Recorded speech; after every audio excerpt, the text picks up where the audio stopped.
And we're live. Good evening, YouTube. We're not on Facebook because I'm in Facebook jail. Because apparently apparently, it's you- illegal for you to say that people that make fun of those who struggle with the English language are stupid, and that gets you thrown in Facebook jail for hate crimes. I don't think it's any one particular thing you do. I think it's your body of work collectively. Here's what's funny about it is I got a notification that I could go to the oversight board. Well, here you can take your complaint. You can appeal it to the oversight board. And I'm like, okay, next. And it goes, well, here, just fill this out and write a summary. And so I said, people who disparage and discriminate against those who struggle with English and make fun of them for their nature, for their country of origin, are idiots. And I should be able to say so. And I submitted it. That's because I'm making a truthful statement. If you disparage someone because of their ability to speak English, you're an idiot. And then I got a reply that said, well, we're too busy to look at your comment right now, so sorry about that. But going forward, we'll use your input to help us out. No, you won't. Yeah. You absolutely won't do that. So, well, I have to be honest with you. I'm surprised that we haven't been, we've admonished been before. We've been pretty tame. I don't know. I'm assuming that the Buckingham Palace doesn't monitor our podcast. Yeah. We hit 100,000. They might start looking. Yeah. But right now we're almost up to 6,000 right now. So mark that down. We've had a lot of growth in the last three or four weeks. So I went on the road last week. You did. I'll have a report for you. Full report. Full report. Now I need y'all's help. I would like to simultaneously, and I figured out the technicals about it, I would like to also do TikTok live while we're doing YouTube live. But in order to do that, El Jefe has to have 1,000 followers.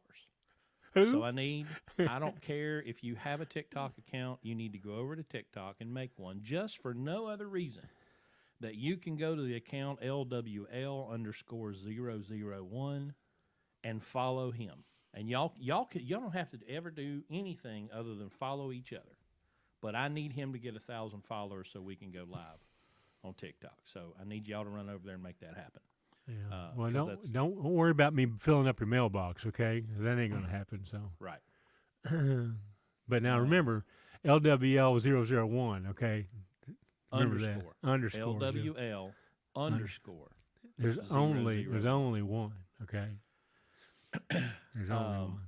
Anything else is a cheap imitation, okay? So, hey, let's shout out to Pittsburgh Power, okay? After all, they do pay the bills here, so. Go ahead and do that. Well, I'm gonna have a drink. All right. Well, listen, we are sponsored by Pittsburgh Power. They are obviously diesel performance shop, Cummins shop, Detroit shop, and I've been using their products since 2009, primarily the OPS products, and as well as their Detroit modification stuff. Like we use their crankshaft balancer, manifold. I think we've only got the I think Rocky bought one for his truck, and also Zeke's got one, and Kelly has one as well. Yeah, and then of course the fleet air filter and the muffler. So and then of course you guys that are running emission stuff really ought to be using the max mileage fuel-borne catalyst to keep the soot and whatnot out of your engine. So we are distributors for those products, OPS and max mileage. We do stock them in West Virginia, and you can run by the TA there in Hurricane, and Chris will come down and meet you and supply you with these things. We can ship it to you. The performance products, you'll have to call. We don't carry those, but call Pittsburgh Power. Tell them about, where you heard about them and that you appreciate them sponsoring the podcast. And we will continue to hopefully have a relationship with them and keep doing this thing. We're coming up on. We started the sponsorship in March, Chris, so we're coming up on a year. So, Oh, wow. But anyway, we appreciate Pittsburgh Power and what they do, and I use their, like I say, we've been using their products since '09. We get, since we've gotten so famous on TikTok and all the keyboard warriors out there, now everybody's like, oh yeah, well, that's why you sponsor Pittsburgh Power. You use all their shit. But that's exactly not true. If you listen to our early episodes, we started our relationship with Pittsburgh Power on a monetary basis in March of this year. So, and it only happened because we talked about them anyway, and so they figured they might as well start paying us for it. So, but anyway, we appreciate them. And like Chris said, he's been on the road this week, shaking down a truck, making sure we got it ready for. We got a new class starting in January. We've got several new drivers coming in, so we wanted to make sure our trucks were ready for them. So Chris decided he was going to take one a week and shake it down, and so he took one last week and found a couple of minor things wrong with it. He was going to take one this week, but we didn't have to shake it down very far. As soon as he got into it, we found out the turbo was loose on it. So instead of shaking it down on the road and getting him stuck somewhere for Christmas, we decided just to leave it where it was and fix it, and then maybe take it out in January after the holidays. So anyway, that's what's going on here. I'm still getting over the COVID crud. I don't really feel as bad as I sound, I'm sure. I still can't shake this. It's like I've got a bad cold, congestion but I'm still a little bit fatigued, and of course a lot of people would say I've got brain fog all the time, but I've got a little bit more right now than I normally do. So if I stutter a little bit and try to help me out a little bit, try to throw me a word every once in a while if I get stuck in a corner, so. Well, I guess I can start with my my report from the road. I had not pulled a load since August of 2021. And when this opportunity to take this truck out, which really started with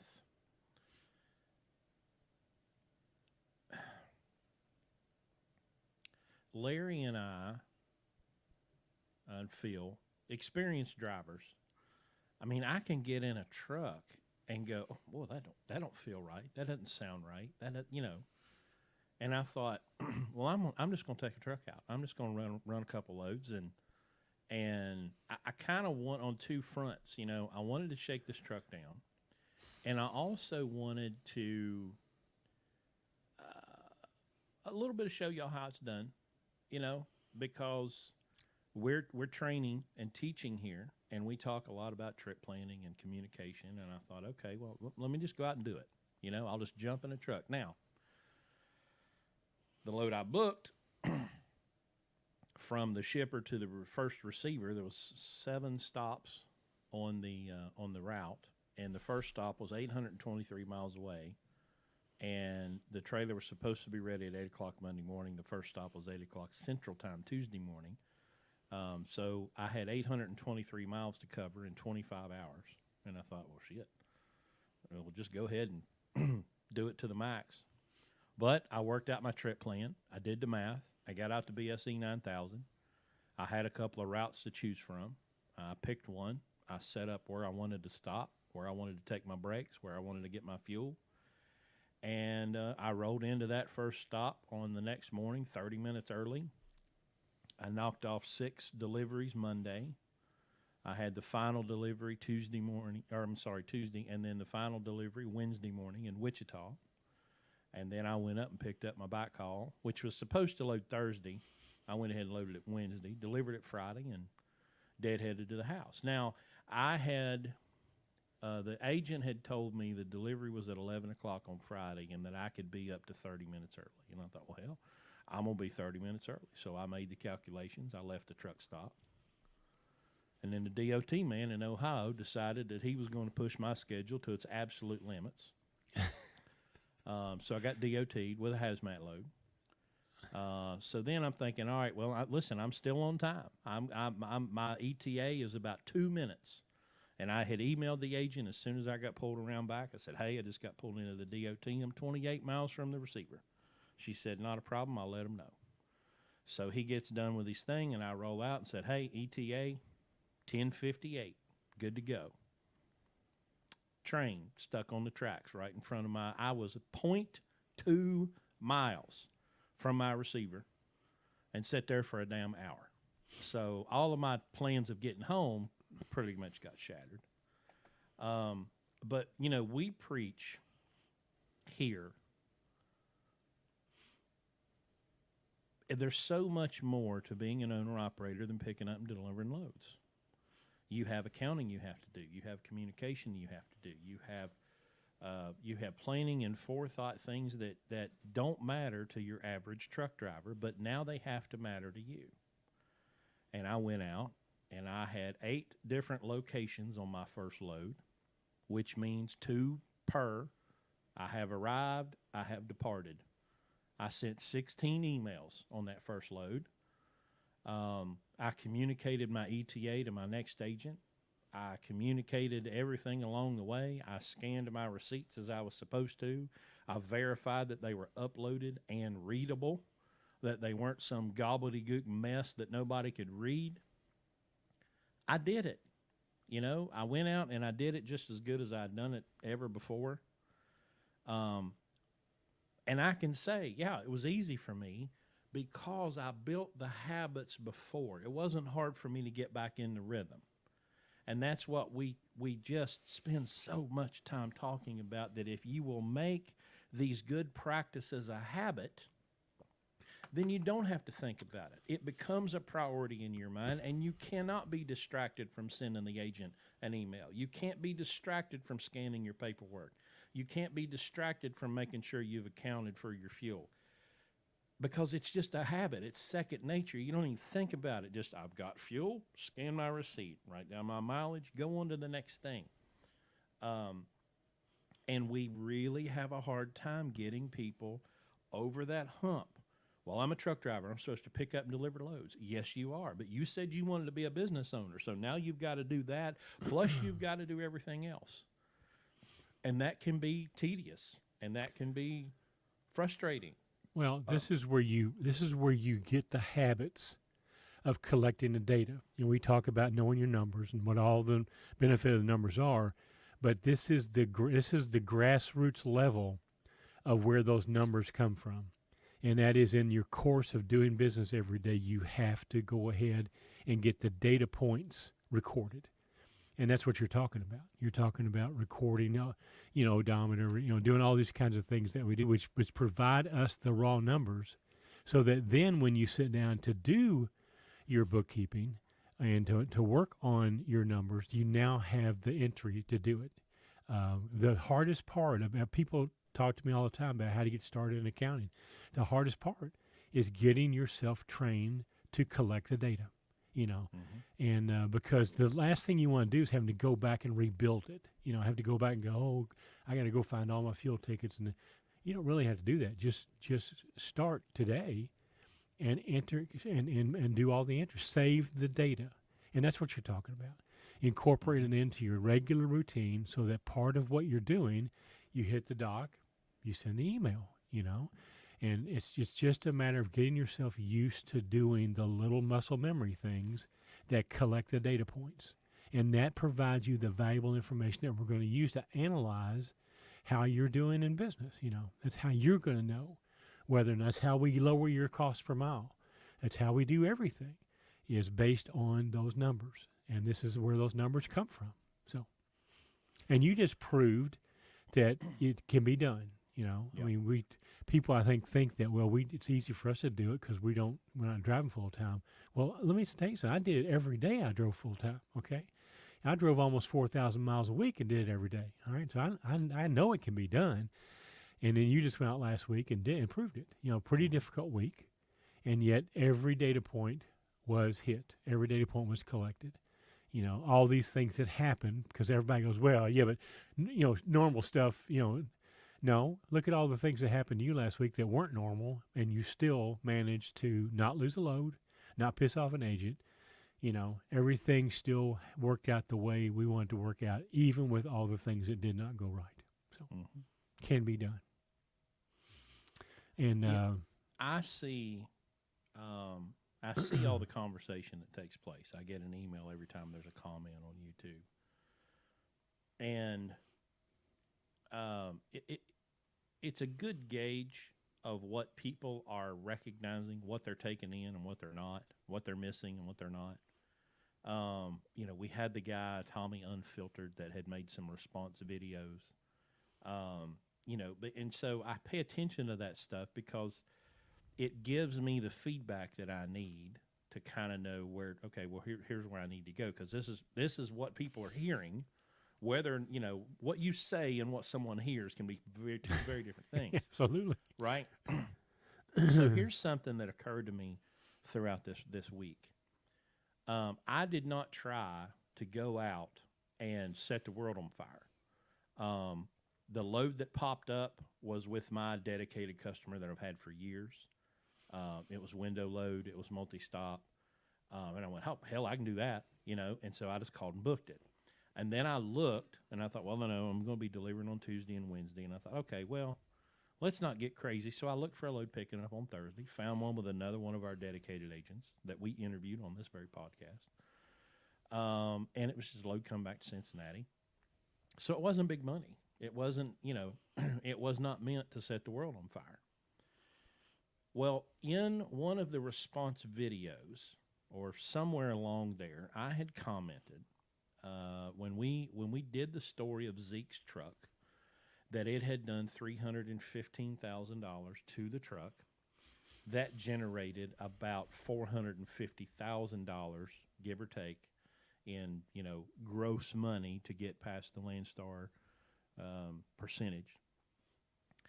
And I said, look, we did that, and do I think we're going to do that in 2023? No. But will we do that can I do 350,000? I thought, well, yeah, easy. And the response was, I just don't see how you could do $350,000 gross in 20. Look at these rates. Well, okay. This run that I did, these two loads, was $5,924.72 gross revenue. You know what happens if you do that 50 weeks? You make $296,200 gross. Well, if I put one more $1,500 load in there, which was very, very doable, that's another $65,000 gross. So using the BSE 9000, that's $361,200 gross on about 2,300 miles, all miles, in this market exactly as it is today. I didn't break a sweat. I mean, I hustled a little bit that first day. Obviously, I had to cover 823 miles in 25 hours. I stayed after it, I didn't stop a lot. But that's not much work. I mean, it's just not that. And had I wanted to keep going and run another weekend load, well, I could have run another $1,500 load in there, which would have been another $65,000 going back to the BSC 9000. Oh my gosh, that's $426,200 in this market with these rates. Well, here's real numbers, Chris. Okay, now I've got 3 weeks to go. In the year, I'm not caught up to. Well, we got 3 weeks left in the year. Mm-hmm. Every truck that we had that operated all year long, and by mean all year long, I mean that it started in January. It didn't, like I'm looking here, most trucks taking off 4 or 5 weeks in the course of a year. But every truck that we've had that's operated all year long is going to exceed $350,000 in revenue. Every truck. So it's not like it's hard to do, or it's a 1 out of 10, or it's for us, every truck that has operated all year long is going to exceed $350,000 in gross revenue. That's fascinating. I'm seeing a couple in of, 2022, with rates the way they are, mm-hmm. with fuel the price it is, and so I mean it's not like it's hard to do. We've done it.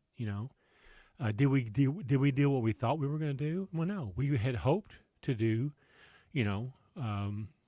what we did last year, but obviously, who knew? Right. But we're right now we're sitting on about 83% of what we would have done had it been last year. So I'll take 83%. Well, yeah. In a year like 2022. So it's and this is a this is a tribute to both the drivers and of course you and Seth and Phil, the guys who do our load selection and who schedule our loads and run the fleet. So it's we're not telling people to do something that we don't do, and we've done it every day, this year. So, and at $350,000, you can be profitable. I don't have the fleet. Well, I could get it here in a few minutes, but I'm going to guess that our fuel as a percentage of revenue is probably going to be in the low 20s. And that's with fuel being $5 a gallon half the year. So Yeah. it's still profitable at $350,000.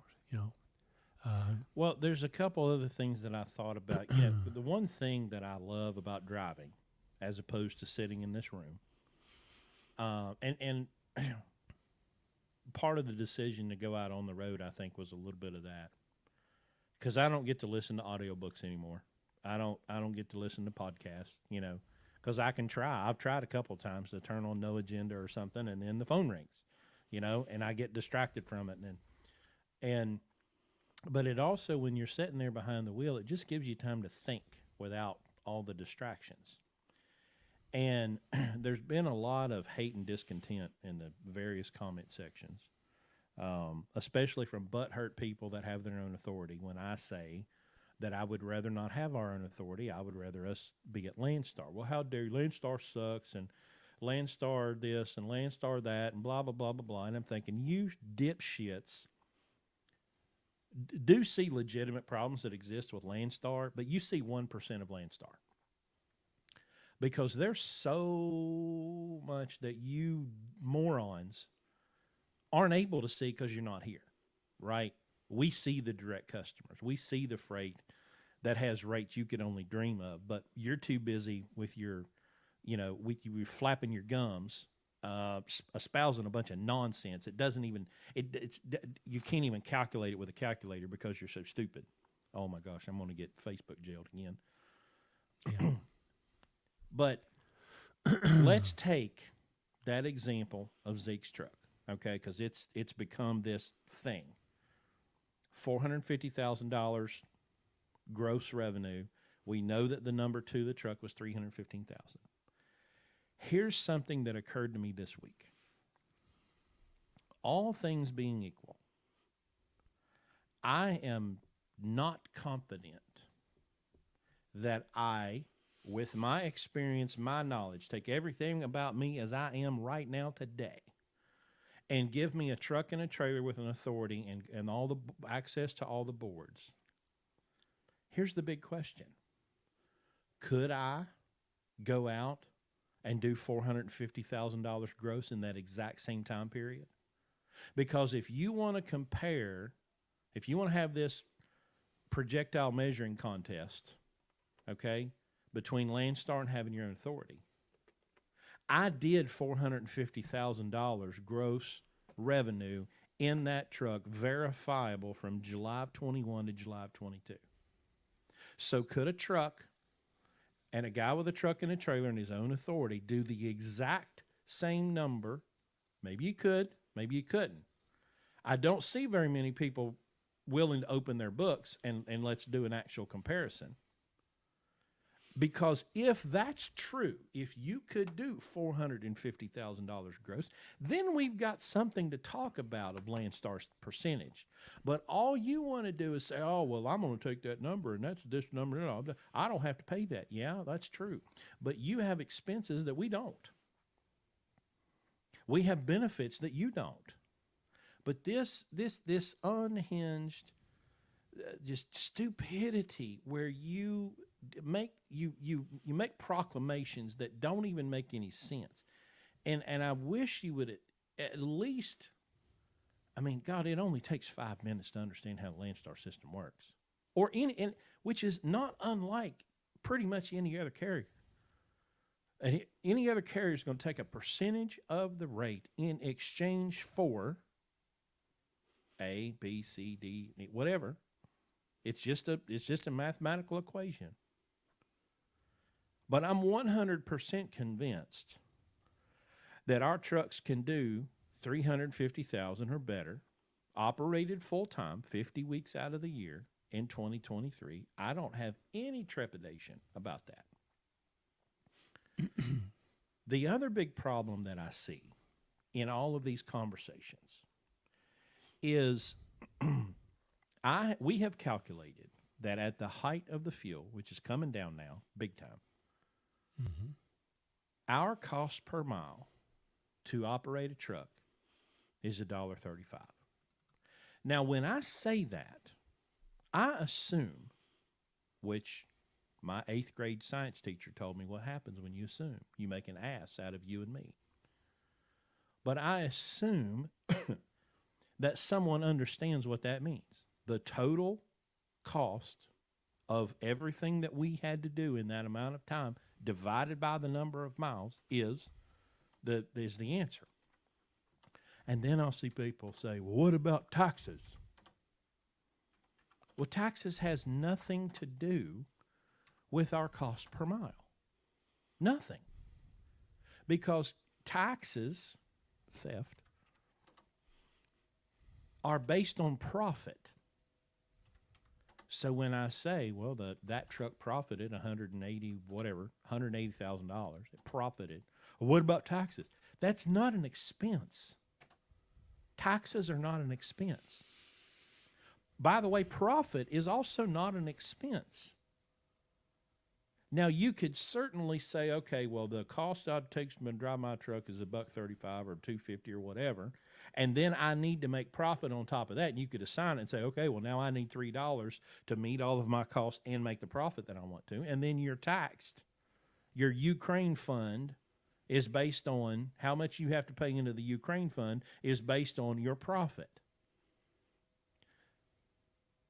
But, you know, how do people not know the damn difference between profit and loss? That's the fundamental problem that we're having to face. People don't understand really, really, really basic concepts. And when I try to talk to them in basic concepts, their eyes glaze over, and then they lash out with nonsense because they don't understand basic concepts. It's like we can't speak English. We can't speak the same language because nobody knows what the damn words mean. And that's the frustration that I have. It's just average people are just dumb.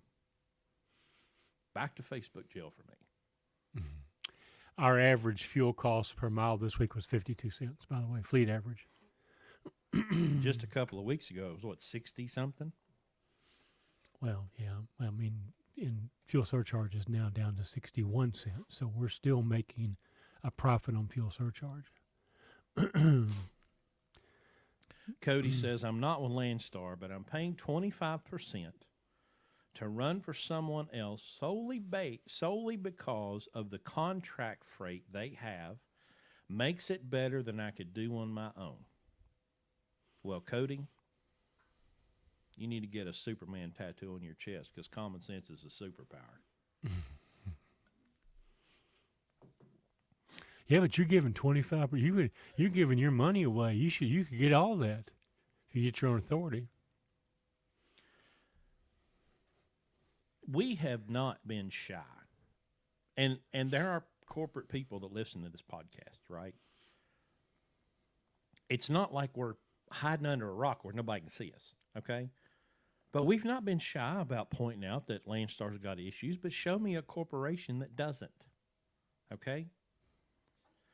But when we do the math,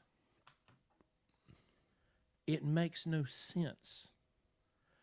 With his business acumen, okay, and his experience as a business person, if anybody could do it, Larry Long could do it without question. But doesn't it say something to y'all that the 40-some plus your businessman says, listen, I've done the math and it's not worth it, you know? That should speak volumes. But, of course, we're talking to people that don't even know what a balance sheet or a profit and loss statement is. They just, they're like the guy at the damn truck stop countertop. Well, the assumption is that the alternative to giving Landstar 35% of your money is that you don't give anybody any of your money. And that's a fatally flawed concept. I can prove where most people will spend more than 35% of the money to get the quality of value that we get. And here's the other thing that gets me, okay? When we went into this, when I decided to go to Landstar, okay, I got the, I remember how many pages it is, but whatever it is, 36, 48, 60, whatever the lease is. Oh, yeah. I got it down and I put it in front of me. And I said, okay, here's what they say they're going to do. Here's what they say I have to do. Here's what they're going to do if this happens. Here's what happens to me if I do this. I mean, there was no unanswered question, okay? So I made the business decision to move 4 trucks to Landstar in 2012 based on a written contract that they provided me with prior to me making that decision. And in that contract, it specifically said what their responsibilities were and what my responsibilities were. Now, I didn't come here, sign that, bring the 4 trucks, and get here in 3 or 4 weeks or months later going, damn, this is tough over here. Landstar ought to give me back some of that money. Okay? But that's how most people who are upset with Landstar react. Is that, well, things are really, really difficult here. I mean, this freight is tough, and Landstar they should give us this and this, that, and that. That's what's immature about this. Okay, people have the biggest misconception at Landstar is people think they come here and they work for Landstar.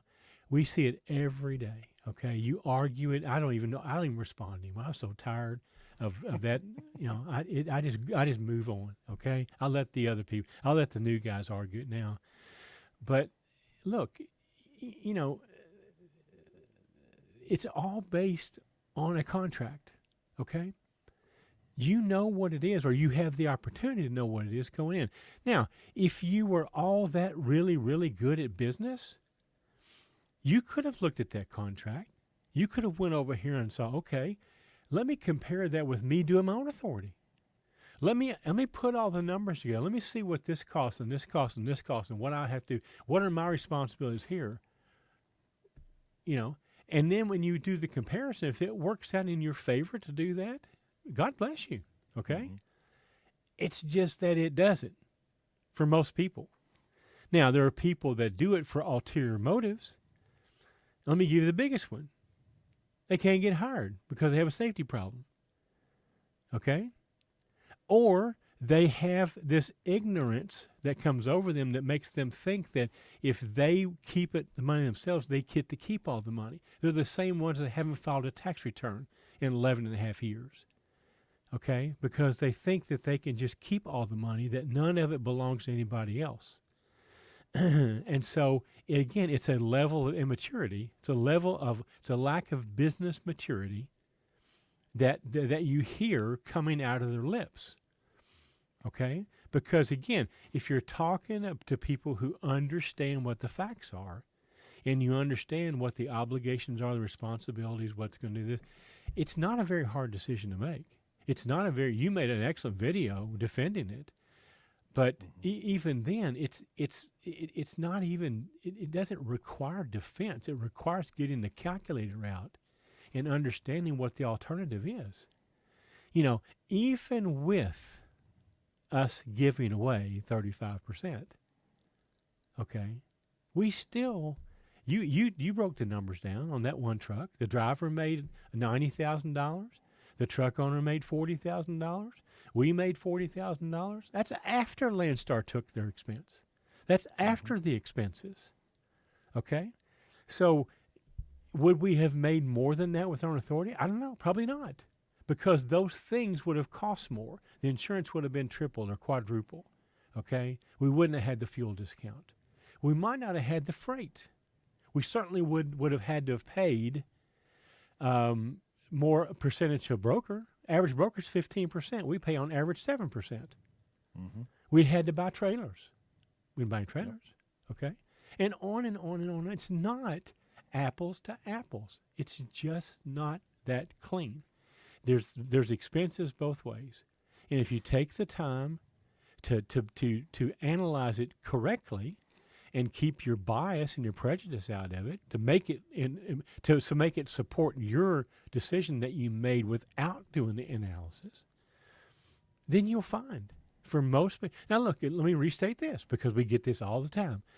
If you've got your own authority and you're doing fine, you're making money and you're paying your taxes and you're saving money for retirement and everything's honky dory, listen. First of all, quit listening to us.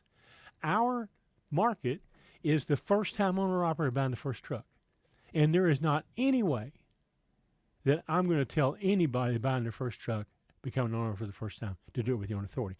And I'll tell you even more than that. We have so many people right now wanting to talk to us about the problems that they're having with their authority and what to do about it. We can't even answer all the phone calls. We can't even schedule all the appointments to give them our advice because it worked last year.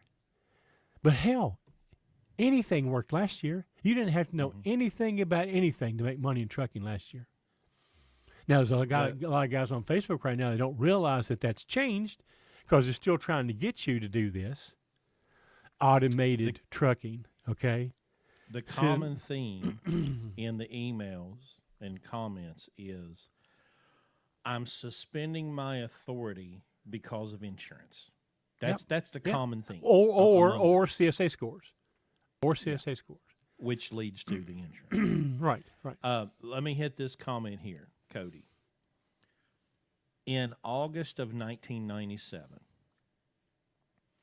I got into my 1987 Dodge Dakota with $600 cash, and I headed for Nashville, Tennessee to go to truck driving school. And on the way, my uncle, Dave Hall, who was a old school trucker, right? I mean, he was the old school trucker. And I stopped in there at their house. I literally pulled over on the side of the Bluegrass Parkway and jumped a fence. It was a sitting duck on the Bluegrass Parkway. And I jumped a fence and I sat down with them for a minute. And I said, hey, I'm on my way to Nashville for truck driving school. And I said, Dave, do you have any advice? Now, at this point, he's been driving 30 years, and this is 97. So he's been a guy back since the 60s. He goes, yeah, I got two pieces of advice for you, and I'll never forget this as long as I live. God rest his soul. You can go down a hill 1,000 times too slow and only once too fast. And it's not what you make a mile, it's what you make a week. Don't ever forget that. And Cody says here, 75% of 550 a mile is still better than 100% of 275. 75% of 550 is 412, right? We're going to have to compare apples to apples. Now, this one run that I did this week, that was $3,766.08 gross. Well, because of the fuel surcharge and it had a bunch of stop pay that paid at 100%, that load was actually 82% to the truck, not 65, right? We don't think about that the truck actually made 82% of that rate, and we had zero trailer expense. We had zero cargo liability expense. We had zero factoring expense. It went straight to the truck at 82%. Here's the thing. We're not a recruiting. This is not a recruiting video for Landstar. Okay, I personally don't think you should come to Landstar. I think you should go somewhere else. We're not talking about recommend that you come to Landstar, because it doesn't really matter. Having your own authority leads to a carrier. It doesn't really matter. Okay. Matter of fact, most people shouldn't come to Landstar. And I'll give you an example. Here's an example right here. Because of this. Mm-hmm. People still think they're going to come work for Landstar. So my answer to this question is easy. When you hire a plumber to come work on your house, do you give him health insurance? Do you pay his 401k? Nope. What happens if he doesn't get paid? Okay? You have to understand, coming to Landstar is not, you're not coming to work at Landstar. Okay? You're taking your business, okay, assuming that you have a business, what I mean by that is you have a legitimate business, okay, that is making money and pays taxes and is doing a good corporate citizen, and you're going to choose to do business with Landstar and for exchange for some value, that value being about 35% of revenue. And for that 35%, they're going to provide services, okay? One of the services is not employee benefits. There are no employee benefits, okay? So for most people who cannot solve problems, Landstar is not for you. That's why 40% of people who come to Landstar fail in the first year, because they come to Landstar thinking that they're going to come to work for somebody that's going to pick them up and dust off their pants and kiss them on the cheek and pat them along and get them. That's not going to happen here. I've used this analogy 100 times. It's like getting out of high school and going to college. They don't give a shit about you in college. If you show up to class or not, that's fine. I don't care. They're not going to come find you. In high school, the counselor comes and looks for you, calls your mom, finds out what you're doing. Oh, he's smoking in the back parking lot. Well, let's go back there and get him. And, that's not what happens when you come to Landstar. You come to Landstar, you're expected to be your own business, okay? Yep. You're expected to do for you what businesses do for themselves, all right? That's why it's not for most people, okay? It's not, but for God's sake, don't buy a truck and come here, all right? If you already own a truck and you want to come here and try it, and you're a good problem solver and you want a great opportunity with no ceiling and a level playing field, bring it. But if you're going to go buy a truck to come to Landstar, I highly discourage you from doing that. Highly discourage you from doing that. It'll be the biggest mistake you've ever made. So, yeah. All right, now, Redneck's famous last words are, "Hey, y'all, watch this." Okay. But this is a process. Number one. James says, "Man, giving up a percentage makes no sense. I'm self-made over here." Okay, now I deduce from this that James is an owner-operator with his own authority. I've said many times on this very program, if you are an owner-operator, an independent, you have your own authority, your own truck and your trailer, you are profitable every year, you're doing everything that you need to do, and you're successful, my hat's off to you, sir. Because that's not the case for most people. But if you are successful and you are doing well, you have my absolute admiration and respect, because running independent is not easy. It's difficult, and if you do it and do it well, you have my absolute respect and admiration. Second comment. Doesn't make sense. Your gross $350,000 only takes home $75,000. That's stupid. Well, I have a very lengthy video on this channel that shows where we didn't do $350,000. We did $450,000, and we took home $180,000. So that's easily.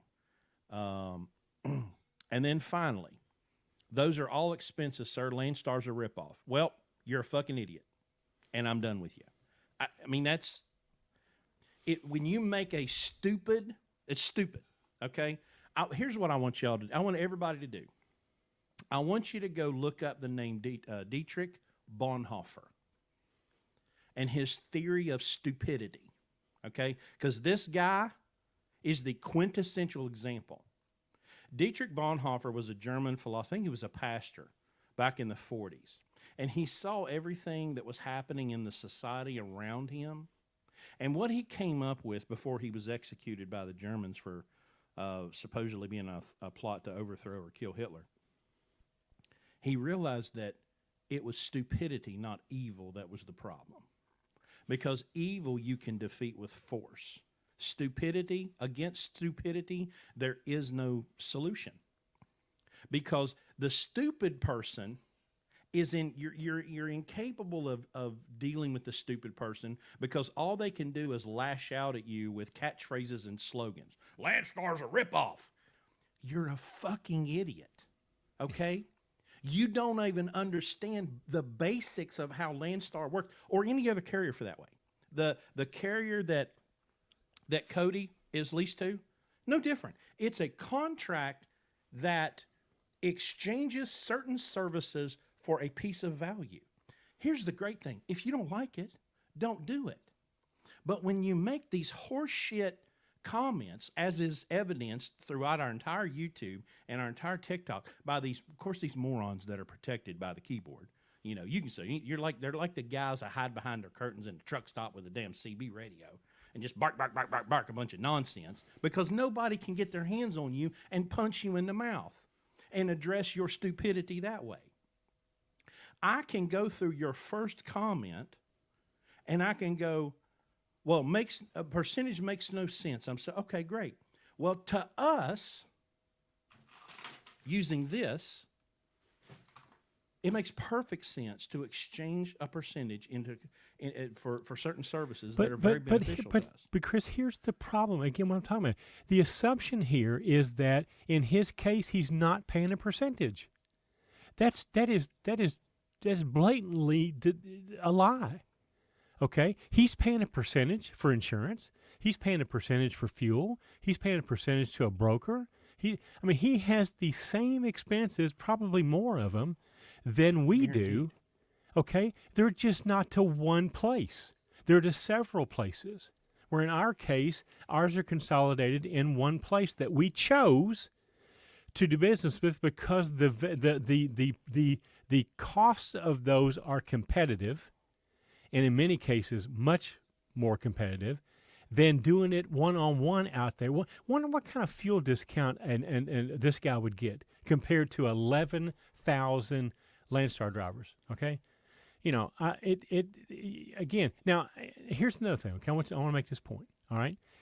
Again, we never, ever talk down about somebody with their own authority. As a matter of fact, we say, if you're doing it and you're really doing it well, and you're paying your taxes and you're making money and you're putting money in the bank and customers. you've got your own, you've got your own maintenance account and your truck blows up next week, it doesn't put you out of business. You got that kind of business, good, more power to you. Yet these guys, all they can do is say Landstar's a ripoff. Okay? They all they can do is criticize Landstar. They can't say why.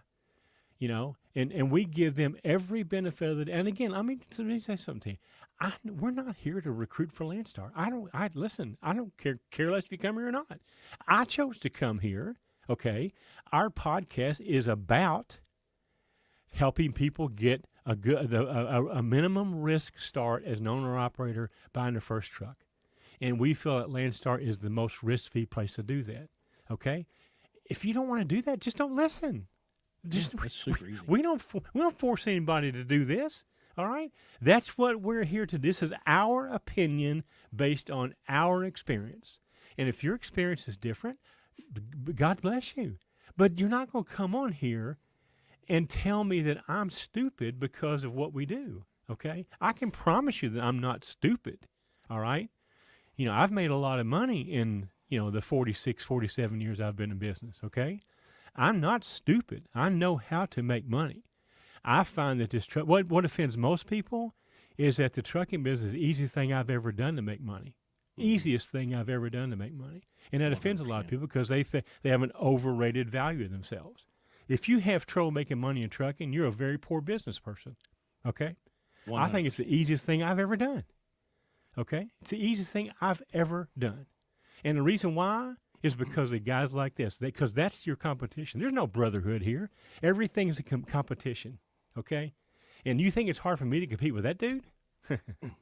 Now, Next. as William, so William, I love William Haynes. Blockbuster thought sending DVDs through the mail was stupid. Blockbuster had an opportunity to buy Netflix and passed because sending DVD through the mail is stupid. Hey, Where's Blockbuster? most people in this country right now think crypto is a bad deal, and blockchain. Sit back and watch. Now, oh wait a minute. Before I do this one, I want to do this one. Richard, I just thought they might have a way to get into a group health insurance plan, kind of like the fuel discounts, part discount, etc.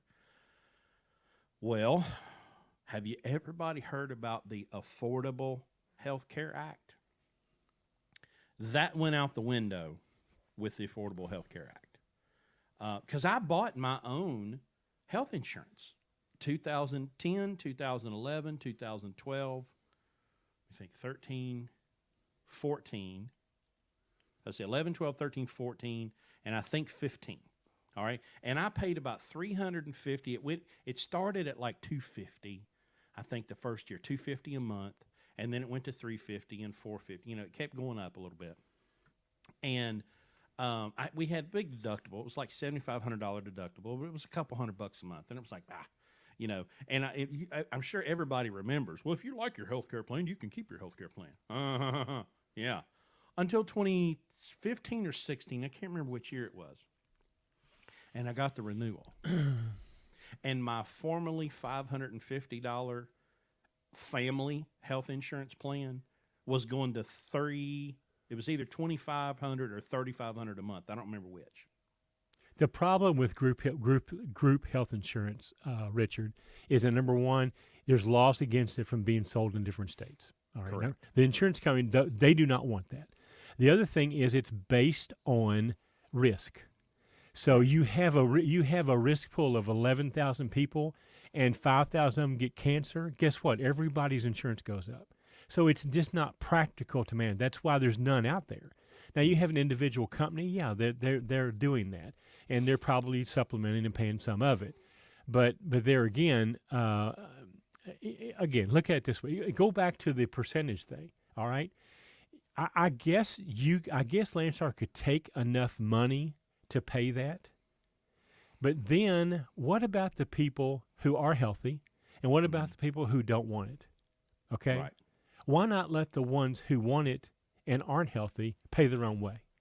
Okay, so that it's not that it couldn't be done. It's very difficult to do because of the fact that we're nationwide, and there literally are laws against selling group insurance across state lines. And that was a problem before the Affordable Health Care Act. Oh yeah, it has been. I mean, I've had employees since 1977. I understand how this works. It's very difficult to do.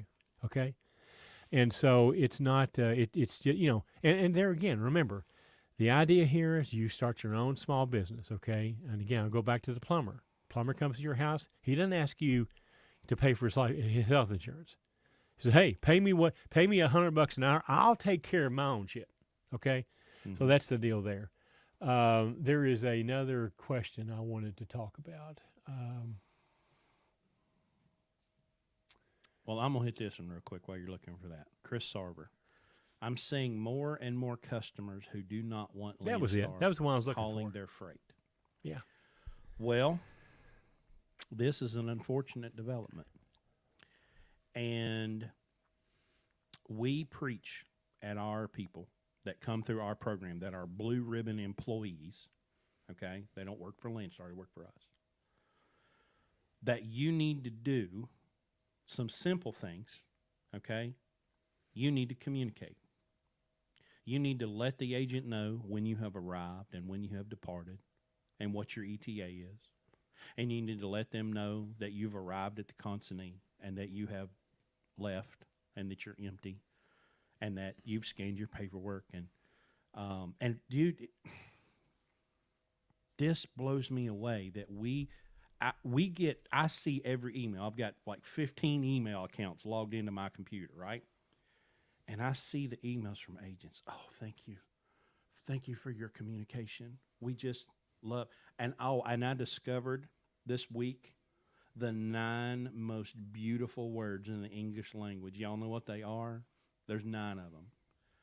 I wanted to call you before I posted this. On the low board.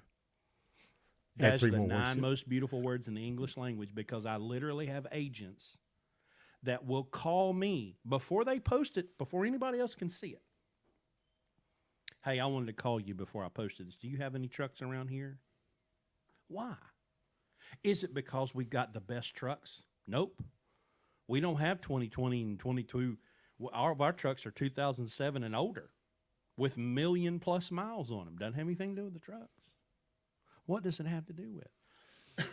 Our drivers show up on time. They deliver on time. They communicate. And the agents love them because the agents are our customer. And the agents have customers, right? And so we treat the agents with respect and courtesy. And we give them the information that they need to have. Unfortunately, the fact of the matter is a lot of BCOs at Landstar do not share that principle with us. And they'll straight up tell the agent, it's none of your damn business where I'm at, right? There's many BCOs at Landstar that think that they're the most important part of the logistical chain. Yep. And that's the reason why you're seeing what you're seeing. Now, let's put it in perspective. Yes, there are occasionally we get a load we call on, and they refuse to load on a Landstar truck. But keep in mind something. How many loads do we need? We have 14 trucks, all right? We book 4 or 5 loads a week per truck. Now, have we ever had any problem not finding a load for those trucks, Chris? Nope. So how many, it's not like, there's probably 60,000 loads on the load board right now. Mm-hmm. Now, maybe you call 5 of them, and they won't load a Landstar truck. We can't make decisions about the exceptions instead of the rule. Right. Yeah, this happens, and this happens because of the actions of a BCO. We can give you lots of examples of why this happens, and almost every time it's because of the attitude or the actions of a truck driver who happens to come to Landstar and bring his truck and think that he is the center of the universe. Mm-hmm. And he finds out that, well, that's the way you want to act, then we just won't give you our freight. But then on the other side, there's another mystique here at Landstar. Everybody calls it building relationships. And just Friday, there was 160 reply Facebook posts about this. I even had to chime in, okay, which is unusual. Mm-hmm. But it's because everybody thinks that there's this. How do you? They want the recipe like making a pie of building a relationship. Well, how do you do that? I mean, what do you do first? What do you do next? What do you do next?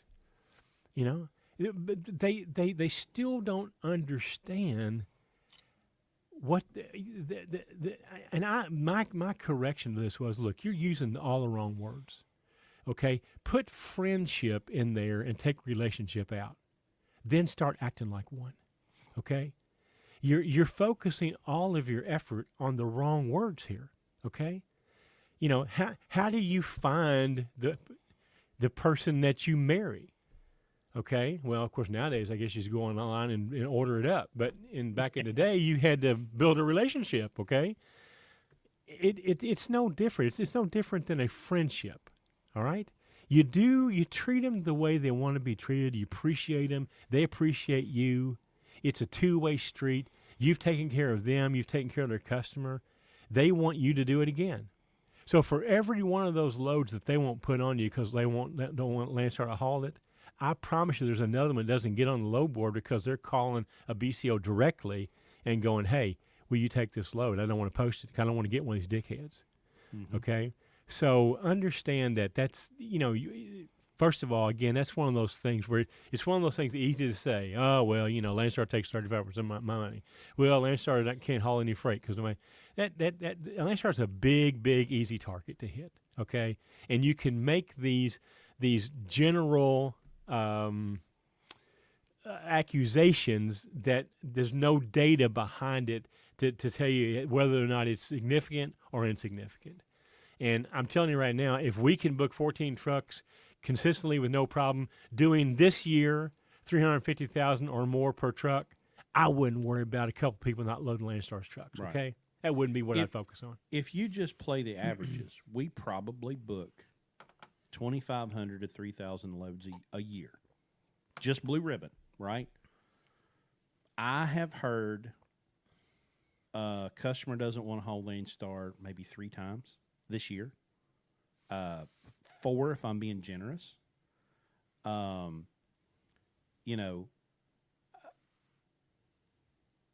mean, let's say it was 5. 5 divided by 3,000 is 0.001. So that comes down to 0.1%. A 0.1% chance that somebody didn't want to haul Landstar load. Let me compare that to something else. Okay. Okay. On the Landstar Facebook, all this stuff comes from the Facebook page. Okay, that's where it comes from. All right. Now, how many people do you think are active on the Landstar Facebook group? I mean, just give me a guess. How many BCOs do you think are active? Couple hundred? Probably. There's 11,000 BCOs. Right. Does that mean that the other 10,800 of them are not having those problems? They're just going about doing their thing. How many road stars? How many million milers? How many people have been? I can pick up the book right now and look. The number of people have been at Landstar for 25 years. It's pages. Oh yeah. They don't have a problem. Okay. I love this other one. They're on this thing. They're talking about, well, what are us new people supposed to do? Oh, now I get it. We're supposed to roll out the red carpet for you because you're new, and we're supposed to give you a way of greasing your sides and come in and find success because you decided to come here. That's the problem here. That's the problem here. Okay, those guys have been here 25 years in road stars. Wonder how they did it. Wonder how they made it that long. You think somebody just rolled the carpet out for them, said, here, do this, here, do that? No, I figure they probably pretty much figured out how to do it on their own. Okay? That's the problem. That's the real problem. Here's the beautiful thing about Landstar, and I've said this before. Okay? It's a perfect example of the free market. There are no chosen winners and losers. Everybody comes here, and they start out the same way. All right? Everybody starts out the same way. I came here the same way as you'll come here. All right? Now, what you do here is entirely up to you. That's where the problem comes in. You can't come here because you're new. You get a special key. You can't come here because you got 14 trucks and get a different key. Okay? It's a guaranteed opportunity, but the results are not guaranteed. And that's the problem. People at Landstar get paid what they're worth. Yep. And that fucking scares a lot of people. Okay? Yep. You get paid for the value you bring to the party. No more and no less. And that's the reason that's why we're here. It's not all this other stuff was just a side benefit. The fuel discount. Well, I didn't make my decision to come here based on any of that. I made my decision to come here on that very thing. Is that I can come here on a level playing field, and no one can tell me what I cannot do. Okay, nobody can tell me that I can't come here and do $400,000 or $500,000 a year per truck. Okay, nobody can't tell me that I can't come here and put 15 trucks on if I want to, or 30, or 50, or 100. Mm-hmm. That's why I'm here. It just so happens that there's some nice other benefits for being here. I think it's time to move on to possibly the most important comment we've ever gotten here. I saw that. I'm thinking of driving a truck, Michael says. I like to lift weights and eat healthy. Are you able to exercise on the road? Are women able to imagine sexy time when you take your shirt off at the beach? Well, listen, Michael, when you've got a tool like mine, you got to be able to shed over it. Okay. Oh God. Listen, the kind of great thing about trucking, and here's one of my big regrets is this is a 25-year driver. I entered this industry at 21 years old. Okay. And one of my biggest regrets is the fact that I didn't stop and smell the roses every once in a while. I just got so hooked into picking up and delivering, picking up and delivering, and how many miles can I run? But I mean, I've literally been in all 48 states and Canada. We're not going to talk about my time in Mexico, but I've been in Canada and 48. What states? Speaking of being sexy when you take your shirt off, right? Yeah. Yeah, we won't go there. But I've been on, I believe I've been almost on every mile of every interstate in the United States of America. I've been in every major city. And I look back, and the number of times that I didn't stop and go see the Grand Canyon. Hell, I've drove past it 500 times. You know, I've been through Vegas. Never once did I stop and go to a casino and check it out. The great thing is, yes, you can. I mean, I've seen some bodybuilders, man. They're out there. You know, I'm sitting in my truck eating a Snickers bar, and I'm looking across the parking lot, and that dude's up there, and he's jump rope, and I'm thinking, man, you get some, and I'm gonna eat this pizza. Okay, I'm working on fitting this cheeseburger in my mouth. All right, but absolutely. But here's Michael. If you're not a driver, I just want you to think about this. Okay, here's I want you to think about, find me another industry, okay, where you could pay, what's a truck driving school, less than $5,000, right? I paid $6,500 back in 2007. Right. I think there's one here in West Virginia. It's like $1,800, okay, where for say $5,000 or less, you could go get a CDL, all right, and you could go to a company, and they'll train you for free. They'll pay you while you train, and you get 1 year of verifiable over-the-road experience. Okay, so now you're about 13 months in, and you come to us for 18 months, and we teach you all this business stuff we're talking about. And after 18 months, so now we're 18 and 13, we're 31 months in, and I can show you how to make $150,000 to $200,000 net taxable income in less than 36 months. Show me another industry where you can do that. That's why we do this. All this bullshit about Landstar and authority, blah, blah, blah, blah, blah, blah, blah. That's noise. The bottom line is, if you will understand how to manage risk, manage expenses, maximize revenue, you can come from zero, from never having been inside a truck, to making $150,000 to $200,000 a year net income in 3 years or less. There ain't a college on this planet that can offer you that. There's not a school that can offer. Nothing can offer you that, but you can do that in the trucking industry. That's why we're here. Okay? Now, Michael, if you've never heard of this podcast or this show or anything we're doing, here's the other thing you need to understand. The only reason that this program exists is because there came a day when I raised my hand and said, I failed and it was my fault. It wasn't Landstar's fault. It wasn't the agent's fault. It wasn't the president's fault. It wasn't the government's fault. It was my fault. I made mistakes, and I finally owned up to them. And when I raised my hand on that day, he saw it. He was headed out the door. He'd had enough. He'd had enough with dealing with truck drivers and all this bullshit and he was like, you know what? I'm out.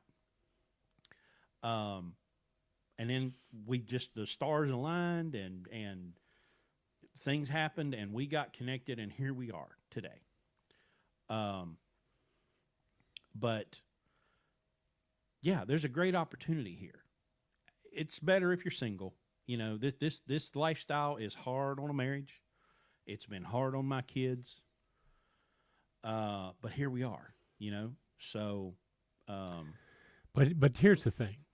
we have a podcast called Truck and Grow Rich. You don't have to do this as a career. No. The money's so good in this. If you'll do it really good for about 10 years, put $1 million in the bank, then go do something else. Or put drivers in your trucks and stay home. So it doesn't have to be a regular, and there's going to be a lot of people that tell you that you can't do this. But let me tell you something. In 2008, after being in business since 1977, I came in this business. I knew nothing about. I couldn't even tell you how to get in a truck. Okay, I barely could tell you which direction it needed to point. He still can't tell you how to drive a 13 speed. True that. And in 4.5 years, I made $1 million and put it in the bank. Okay, so it's not about trucking. Okay, it's not about trucking. No. And that's what pisses a lot of people off. Oh, well, you're not a real truck. You're a steering wheel holder. Okay, I don't give a fuck what you call me. Okay, follow me to the bank. All right, keep up with me there. Okay, see if you can run fast enough and work out to follow me to the bank, and then move on. Here it is, 2022, and we have a fleet of trucks, and we have a program where we help people out. You know, I never imagined that I would be doing this. You know, in what's it been, 12 years, whatever it is, 14 years, whatever it is. Mm-hmm. So it's there is a tremendous opportunity here if you see it. Okay, but the opportunity is really not in going out and buying yourself a truck and buying yourself a job. And I'm gonna piss a lot of people off when I say that. Mm-hmm. Okay, yeah, you've got a job and you can't get fired and you'll have a pretty decent living, but you can also become very, very, very wealthy by just duplicating yourself, understanding the value of scaling, and so it's there's really, really good money to be made in this business. You got to deal with a lot of dickheads, okay? And they're everywhere, okay? They're everywhere. But you know, that's just part of it. There's dickheads in every business, by the way. I've never been in a business where there weren't dickheads. So here they're easier to see because they drive great big-ass trucks from down the road. So you don't have to kind of find them in the weeds. They're out there. Pretty easy to see. And most of them will let you know they're a dickhead right up front. You know, you don't have to wonder about them. So...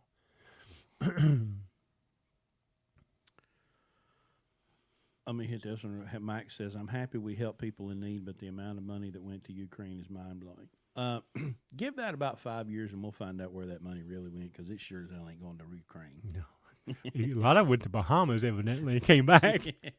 Isn't it funny how the day before that guy was going to testify under oath to Congress, they arrest him? Oh. Is there some you know, some connection there, you think? Well, listen. Well, we talk a lot about blockchain, and so this is interesting. I watched an interview with Mr. Wonderful. It wasn't an interview. He was testifying before Congress, Kevin O'Leary from Shark Tank. And here's how I would summarize Kevin O'Leary's testimony to Congress. Please don't put me in jail. I had nothing to do with it. Okay, I'm just going to get out here in front of this. I'm going to come before you guys. I'm going to testify. I'm going to blame Binance. Okay, and this Patsy guy, with the three names. It was all him. I had nothing to do with it. I'm shocked and appalled. Please don't put me in jail. So right. That's pretty much the summary of Mr. Wonderful's testimony. Yeah, guys, please don't think that this FTX thing is even in any way representative of what blockchain and crypto is about.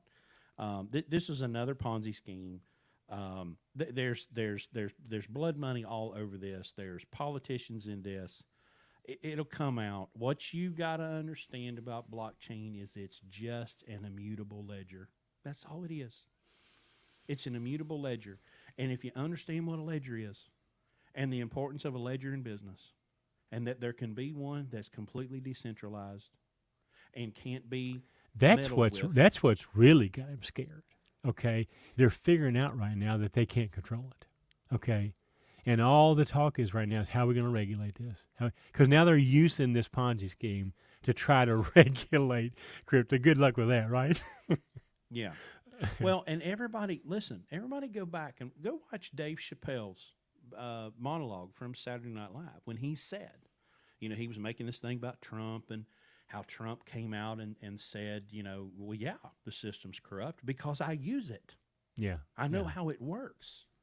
And they use it too. And he points over at Hillary Clinton, you know, and right. she, and, you know, he said, he walked out of the house and said, we're doing everything in there that you thought we were doing. And then he turned around and walked right back in there. Yeah. So they're so desperate to regulate crypto because the regulation's how they make money. Sure. right? Oh, absolutely. And so, it's fascinating to watch. I'm long on crypto and blockchain. It's going to be the thing that changes the world. But these things are distractions, and you can't. I'll tell you an interesting observation as well I had from this week. I booked a load to Kansas. Before I called the agent, the first thing I did was looked at the weather, because I don't know if y'all have noticed, it's December, right? And so I checked the weather, because all my great plans about shaking trucks down and all this stuff, I'm not driving into a blizzard, okay? So I looked at the weather. Everything's good. National Weather Service. I booked my load to go out there. I get 2 different messages from 2 different people. Hey, man, you in that snow? One of them came from me. One of them came from, and I'm looking at my phone and I'm going, what the hell are they talking about? And then another guy, he's like, hey, well, you get in that snow? And I'm like, what are y'all talking about? Because I don't know what y'all are watching, but it ain't the weather app on my phone, because there wasn't a snowflake the whole time I was out there. Well, the prediction was it was going to come around St. Louis and make a big swirl, and I figured you had to go right through there. So I never saw a snowflake. No, it was so cold as hell. Niven had a question about flock freight ad. Is this blockchain? I don't know about that one, but Never heard of it. but Google Lane Access, Niven. That's the up and comer. We had him on our podcast about a year ago, and I'm also invested in that, by the way. So full disclosure there. Yeah, Lane Access is what's his name? I had it and it was gone. I don't remember. Anyway, We did it exactly a year ago, I think, though, didn't we? Didn't we yeah, record it and last he was December? he was on Freight Waves the other day. They had him on. Yeah. And listen, he's not about crypto. He's all about the blockchain. That's everything. You try to divert him off into crypto, Right. But now they just are. Understand, you can't have crypto without blockchain, and you can't have blockchain without crypto. They're interminably linked. Exactly. It's how it works. It's what makes it work. So I love Lee Byer. I wonder if you ever imagined simply helping people would bring so many negative comments. And Phil says, Lee, what are you on? Because it ain't coffee. Lee, it in a way, it's sad. Listen, Chris thrives on this. This is what makes him get up in the morning. I'd rather not deal with it, but I'm certainly not going to back down. I mean, I'd first of all, I mean, it's easy to defend. All right. I mean, you just can't have a discussion with a moron, and so we just avoid it if at all possible. But no, listen, anybody who's done anything that made a difference had to put up with negative people. All right. Oh yeah. So it's it doesn't. Sometimes it motivates us. Sometimes it makes me cuss and get mad, and make me wonder if I still want to do this at 69. But then we get guys like Richie and Andrew and William and Seth and people that come through the program, and you look and see what difference you make in their life. Mm-hmm. And then you think about them, and you don't forget about all these other dickheads. No, it's okay. I'm pretty insulated from it. So curiosity is kind of the word for me, right? Because we've taken these. I mean, we're an hour and 18 minutes in, right? Our average is probably an hour and a half that we do these shows every week. And so this company that we hired will take an hour and 20-minute podcast and take a 30-second clip, right? And post it on TikTok. And then I'll take those and put them on YouTube. Well, that's bait. Right? Yeah. That's bait. Yeah. To activate your curiosity so that you'll go, wow, I never thought about it. Let me go watch the whole podcast. Right. Right? But a lot of cases, what we have to wade through is someone sees 30 to 50 seconds of something. Form an opinion. That's generally that's based wrong. in nonsense. Yeah. Well, guys, we've got 148 or 142 episodes, right? Yeah. You can get, if your curiosity will overcome your corporate and government school programming, Right. right? To get you to rip yourself out of the matrix and go, well, And wonder if how you, that works. yeah, and if you'll leave your prejudices behind, if you'll just look at it, and you listen, you can disagree. We say over and over again, this is our opinion based on our experience, but we have a lot of experience. I mean, I've got 46, 47 years of business. He's got 25 years of trucking experience. That's more than most people, And the thing about it is, we're willing to share it, and we're willing to tell you what our decisions are based on our experience and the current market. And the other thing is, we have proof of concept. This has worked since 2009. It's gone through 3 or 4 of these little market adjustments, and guess what? We do fine. Okay, we do fine. We got every truck that's been running for a year this year is going to do $350,000 this year. Okay. So it's not like we're selling you a bill of goods. You just do what we do, and you'll be okay. We like to catch a bunch of it before you make these huge mistakes by buying these wrong trucks. But even if you make that mistake, sometimes we can help you lower your cost of doing business to where you can maybe hang on to them. Sometimes you just have to face the music and go, you know what? And we've got guys that we're working with right now. They listen. Last year you could do anything and it would work. That's not working this year. So there's serious things you have to make. You either have to make some hard decisions now, or the hard decision we made for you by someone else, called the bank and the repo guy and the tax guy and those kinds of people. But anyway, that's what we do. And now look, we said this last week. We're this wide network casting with all this curiosity thing that Chris has ginning up. That's great. Except it's just me and him. We run a business full time and do this on Sunday night. Yeah. So if you expect that we're going to call you back on the phone and spend an hour or two on the phone with you, that's not going to happen. Okay. So we're working on a response program right now where we're going to have a standard reply that comes back to you. I can tell you right now that most of your questions can be answered if you'll spend the time looking at the podcast and figuring out which one covers your, and you spend the time investing in your time and find the answer. If you can't do that or don't want to do that, we are going to help you, but that help will not be free. We can no longer give away our time for free. We don't have enough of it. Right. So if we're going to give it to you, it means we got to take it away from somebody else. And we're just like anybody else. I have so many hours a day to work and so many hours a day that I can sell to somebody, and my hours of service clock, it clicks off just like yours does. So we'll work with you guys, but spend the time doing it for free by researching our vast library of episodes. Your answer's in there. And by the way, you might learn something in the meantime. Speaking of proof of concept, I got to think about this week. Oops, wrong one. Oh, you aggravate. Speaking of proof, there we go. Speaking of proof, I want to throw a attaboy out there to one of our truck owners, Kelly. He sent me a nice bottle of Willet single barrel bourbon. Yeah. I'm sipping it tonight as we speak. Thank you, Kelly, for this, and it's wonderful. So appreciate that. All right, with all of the hubbub that has happened with $10,000 trucks, this truck right here, we bought sight unseen, by the way, for $10,000 in late 2018, like December, right around Christmas.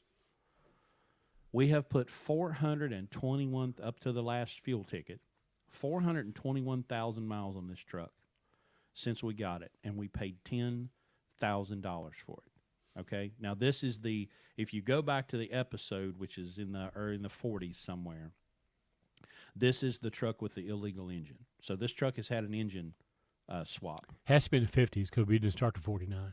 Right. Oh, that's right. Yeah, that's what I meant. In the 50s. Somewhere around the 50s or 60s, we did the truck with the illegal engine. Yeah. Truck with the illegal engine. This, we paid $10,000 for it, and we've put 421,000 miles on it. And that's Seth's truck.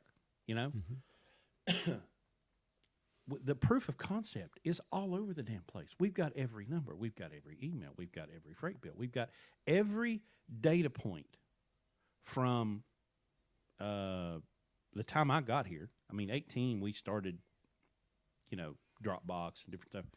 But we've got every proof of delivery, every freight bill, every email. We've kept everything. And then, of course, numbers guy has got QuickBooks and can get in there and go down to the penny. And I've watched him in our orientations put our QuickBooks up on the screen and say, well, here's what it looks like. So full transparency. If you want to come, that's the thing that we offer that I have seen you're not going to get from anybody else when it comes to being at Landstar. Nobody else is going to open the books up and show you everything because it's fully transparent.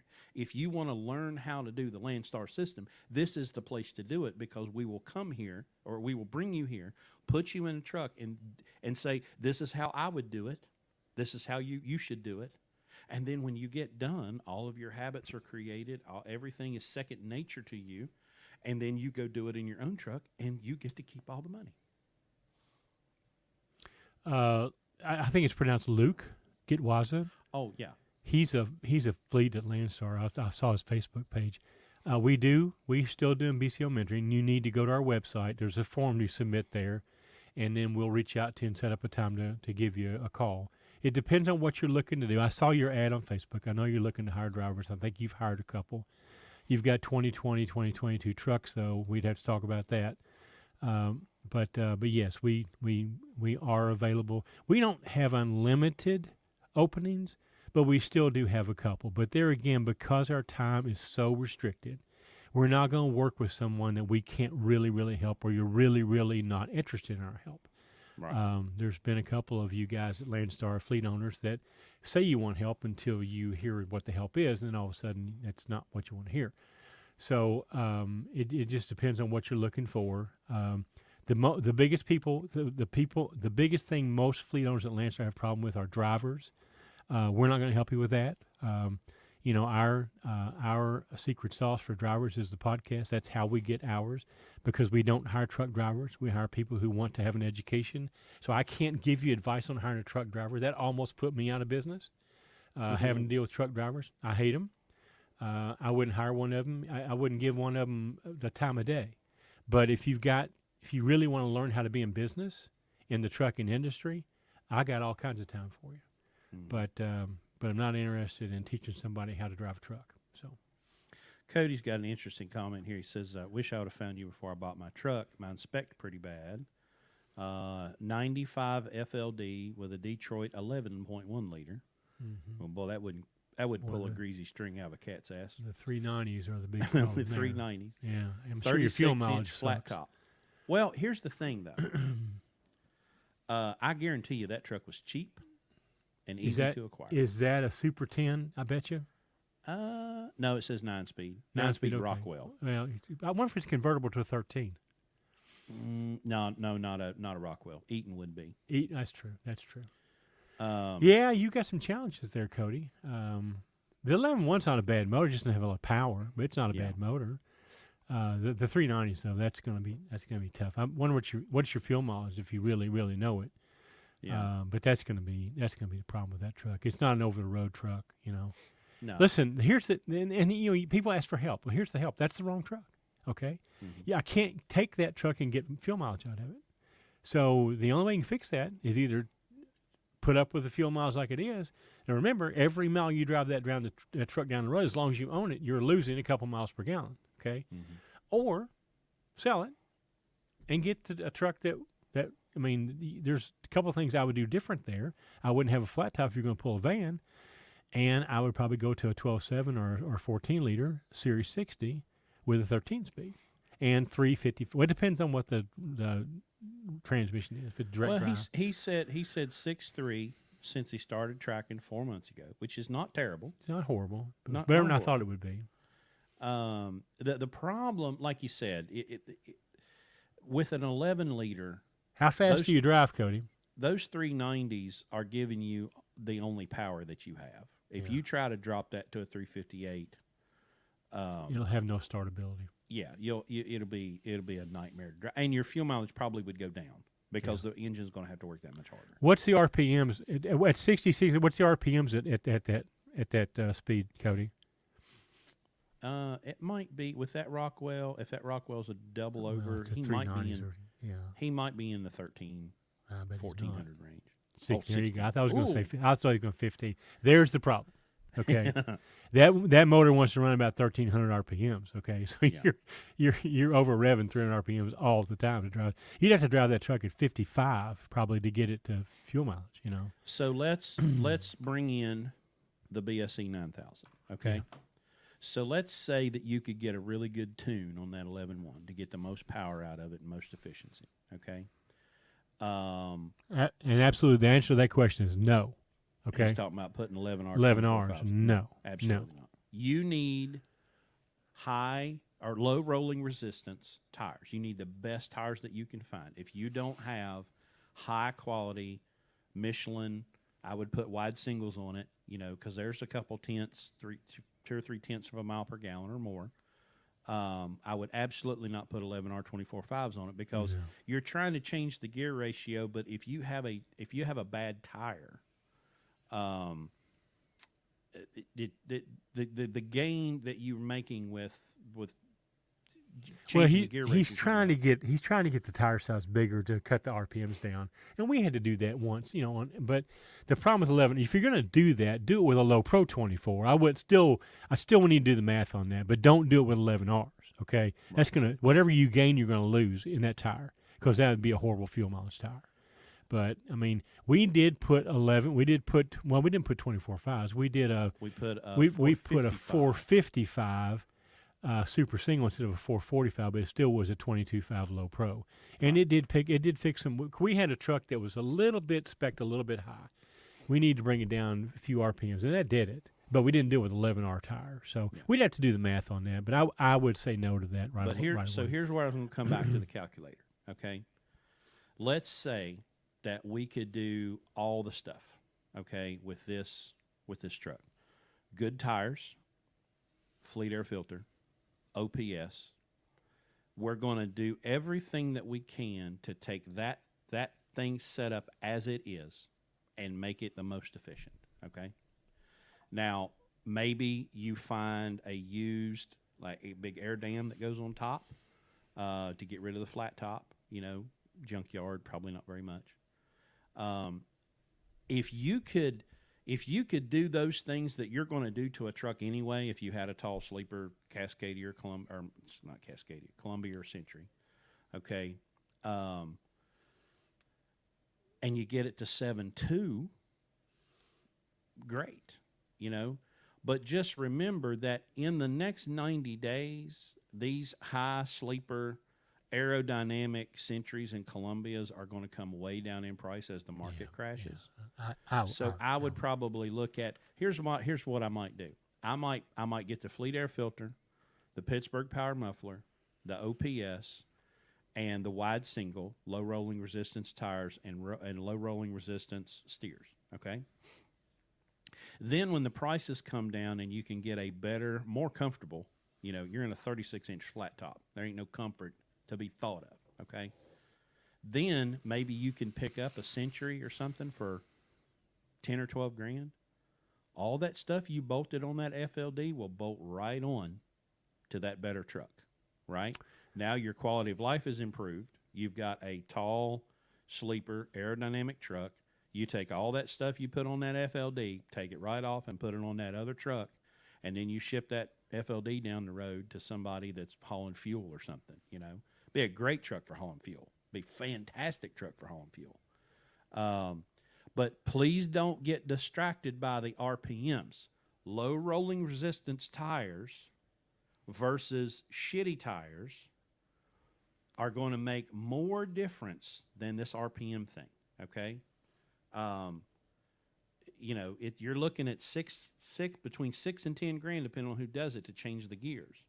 But changing the gears doesn't automatically fix your problem because you still got an 11.1 Detroit. You know, and it's still semi aerodynamic. I mean, it's still an FLD. Right. So I mean, you're losing a mile per gallon just in the design of the cab. So I you know, if you could sell it or, you know, and pass it on and get something else, you're going to spend a lot of money.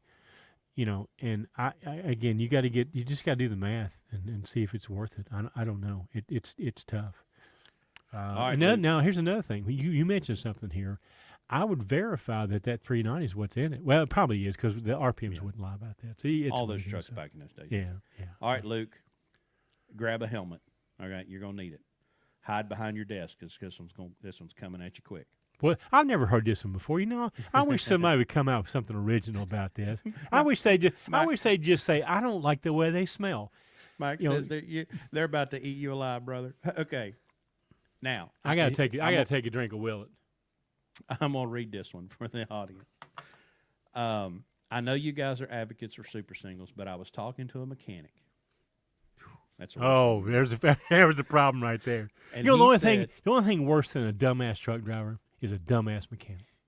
Yeah. But I was talking to a mechanic, and he said he wouldn't recommend them because if you get a flat, it will put you out of service. Well, that's a really smart guy. I bet he's got a certificate on the wall.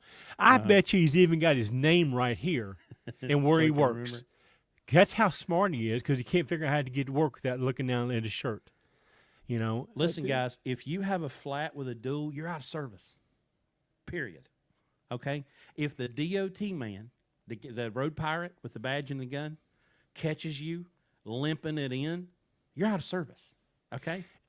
Well, I'm the numbers guy, right? Can I do my thing? Get him numbers. Okay. Guy. All right. So here's what you do, Luke, okay? You get the BSE 9000 out, all right?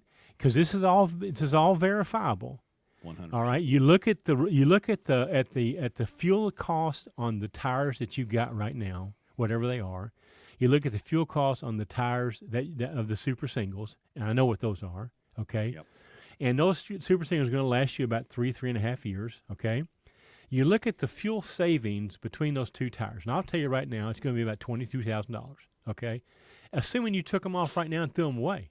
Assuming you got no credit for what's on there. You just threw them away, put them on there, and in 3 years, it's about $22,000. Now, we've had them since 2009. Probably had 3 or 4 blowouts, maybe not even that, of all of our trucks since 2009.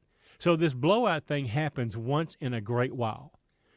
Do you think for a $22,000 savings to your bottom line, that if the damn thing blows out, you can afford to call a wrecker, or not even a wrecker, but a road service to change the tire and even the wheel on the side of the road? See, that's what happens when you talk to dumb ass people. All they can come up with is, yeah, but that thing you can't limp in. Forget about all the real matter. The stuff that really matters is how much does it cost you to run that tire. Okay? So if you really, really want to look at, and see, this is what happens when you come to us and you ask us our opinion and you want us to work with you and help you with your fleet. We're going to tell you things that make sense with a calculator, not what makes sense to everybody that you talk to out there. So if you're going to work with us, you got to quit talking to mechanics, okay? Because they're fucking morons, all right? So now, Luke, here's the big thing. Here's the one thing we don't talk about when it comes to blowouts. What causes blowouts? Oh yeah, because that's never the driver's fault, is it? What causes blowouts is underinflation. Underinflation. Yeah. Well, for right here, for $453, yeah, from Techno RV, yeah, you can buy a tire pressure monitoring system. Now, the driver's actually got to turn it on and look at it. Yeah, you got to mount it on the dash and turn it on, and you got to look at it because it'll flash at you and let you know that tire's low. So you don't have to have a blowout. Okay. You don't have to have a blowout. Yeah. Blowouts are caused by underinflation, not construction. It's not caused by recaps. It's caused by underinflation. Underinflation heats tires up and they explode. Underinflation is caused by lazy drivers and ignorant mechanics. Okay? So for $450, you can put a tire pressure monitoring system on your truck, and you can set the threshold. And when it gets low, it goes beep, beep, beep, beep, beep, beep. Hey, dummy, you got a tire low. You've run over a nail or something. and you can monitor your jet. You can also do this with duals by putting a crossfire on, which connects the two tires together and gives you one air point and puts them together. But I despise duals. 25-year driver, I despise dual tires with every fiber of my being. Cody asked, do you have a recommendation for the steer tires and super singles? Michelin, low rolling resistance, what are they called now? Not just any Michelin, Michelin, but there are certain ones. The steer is the something Z now. They change the model numbers every year, but something Z. It's X-Line Energy. X-Line Energy, yeah. And then the drives are X-Line Energy D+, I think, are the ones right now. D2 Plus or something like that. But, yeah. Don't get the grip. Nope. The grip tire in Michelin, X-Line Energy grip, is not as good as the closed shoulder X-Line Energy 450 or 445 50 22.5. Right. That's what you're after. Right now, I mean, even through LCAP, we're paying $1,200 or something. I mean, they're pricey right now. But the money that they save you in fuel. Listen, I listened to Kevin Rutherford years ago, and he took a call from somebody, and the guy was asking about tires, and Kevin said the guy had just bought a brand new set of Chinese tires or whatever. Kevin said, I want you to pull over right now, wherever you're at, just pull over and have them bring you a set of good tires and throw those in the ditch. And I'm like, damn, that's harsh.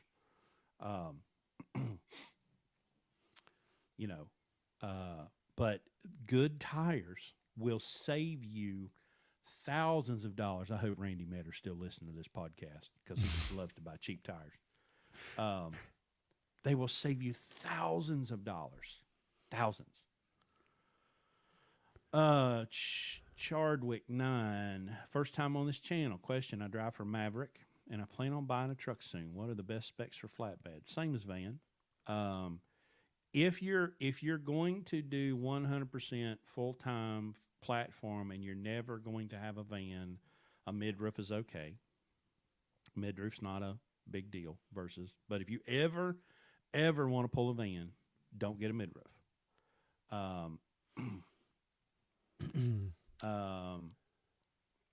But you want it's all about your engine. Okay. We prefer Detroit. Okay. Series 60. The Series 60 Detroit makes its best fuel and power at 1,350 RPMs. That's why we choose the transmission and the rear ends that we do, because of the engine. All right. Well, if your truck's got a Cummins, you need to know what that sweet spot is. If your truck's got a Cat, you need to know what that sweet spot is, and then you choose the gears for that. It's not a blanket answer of you must have 358s and you must have. No, it's all about where does your engine make the power, the efficient power, and then gear your truck for that engine. Well, and you also have to know decide the numbers. You have to decide what speed you're going to drive. Okay, right. So that's the first decision you have to make. Are you going to drive 70, or are you going to drive 55 or 58 or 60? That's the first decision you have to make. Then after that, we're going after what the RPMs need to be.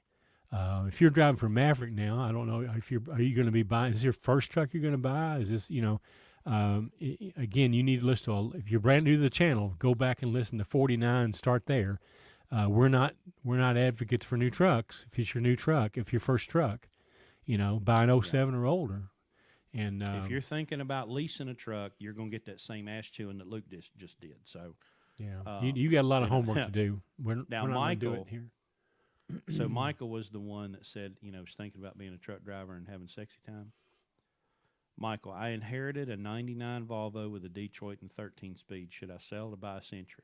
No. And W Rock says, yes, she'd sell it to me and buy something else. Yeah.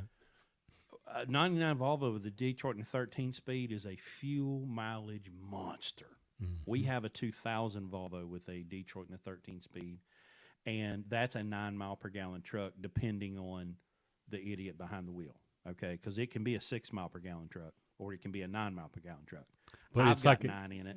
It's like a zero turn radius lawnmower too. Oh yeah. So you can get into docks that nobody else can get into. But here's the thing, though. Okay, just keep this in mind with Volvo.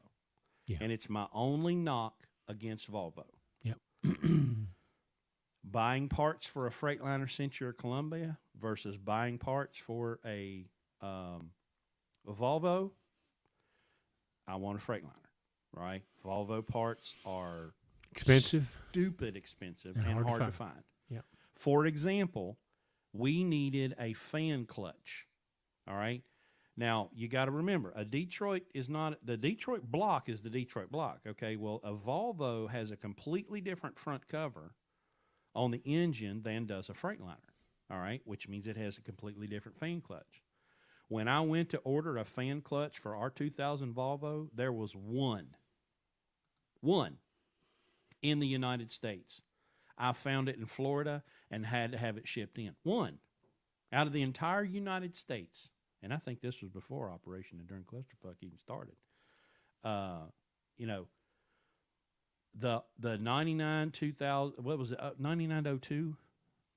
Whatever year. 9901. 9901 was Yeah. the years you could get a Detroit. They're a fuel mileage monster. Now, I see he's saying his is a midroof. Well, which probably with a Volvo wouldn't be terrible. Probably but, could get a fairing for it, you know. Yeah. Find a fairing for it out of a junkyard.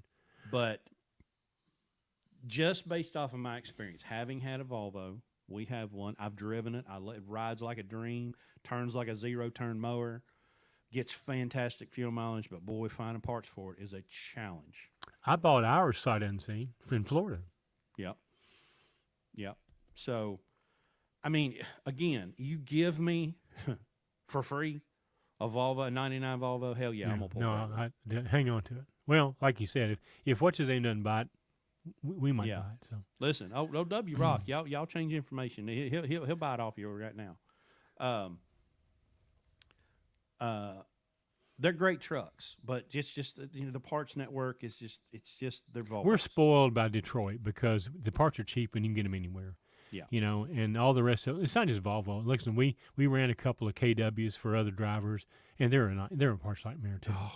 You know, that we just spoiled by Detroit. You know, it's just they're just easy to find, cheap to work on, and parts are pretty plentiful. You know, especially for the older ones. You know, Let me tell you something else about a Freightliner.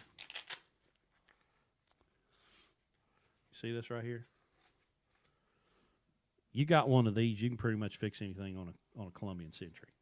You got a T25 Torx bit, you can take the whole truck apart. You know, they're so much easier to work on than even the Volvo. I had some weird. I'm trying to think of what it was. Some weird electrical issue with the lights. It might have been marker lights or something. And I hunted around on that son of a bitch for like 3 hours. I ended up finding it, but it was just such a more difficult. Had it been a Freightliner, I'd have probably fixed it in 20 minutes. But I chased that damn thing for 3 hours and finally found it and fixed it. But the Freightliners, man, they're cheap and shaky and loud and they rattle and they're cold in the winter and hot in the summer. But y'all, we're here to make money. Get you a cheap truck that you can make $150,000 a year for 4 or 5 years, and then go buy you the big house. Go buy you whatever you want to do and pay cash for it. But we're talking about first-time owner-operators owning their first truck. The reason that we choose Landstar, the reason we're at Landstar is because Landstar provides us an environment that has a lot lower risk. And if you are not measuring, if you've got your own authority and you're spouting off about it and you're not putting a number on risk, shut your mouth when you're talking to me, okay? If you're not even going to try to understand how the Landstar system works, and you're not even going to acknowledge the elephant in the room that is risk, shut up. Just shut your mouth, because you're just. Yeah, another thing we didn't talk about though is if you're a fleet, every time you hire a driver, you have to go through underwriting on your insurance. You know. Listen, we've never ever our premium has never changed at Landstar, and we've had 4 trucks totaled. That would put most people with authority out of business because they wouldn't be able to get insurance. Yep. So put a price on that, okay? Put a price on that. When you're hiring other drivers and they get tickets, okay, you're going to end up paying a lot for that in your insurance premium.